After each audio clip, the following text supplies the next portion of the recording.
கத்தை போக்குபவளுக்கு வணக்கம். நிச்சுஞ்சயா சிந்தனை கவலையற்றவளுக்கு வணக்கம்.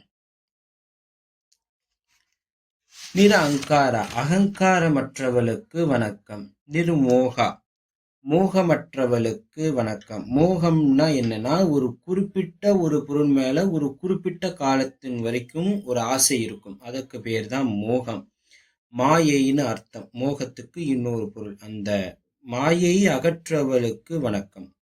மோகநாசினியை மாயையை ஒழிப்பவளுக்கு வணக்கம். மமதாரிண்யை நிர்மாயா மமதை இல்லாதவளுக்கு வணக்கம். மமதாரிண்யை அந்த மமதையை ஒழிப்பவளுக்கு வணக்கம். நிஷ்பாபா பாபங்களை போக்குபவளுக்கு வணக்கம். பாபநாசினி அந்த பாபங்களை அழிப்பவளுக்கு வணக்கம். நிஷ்க்ரோதா கோபம், குரோதம்னா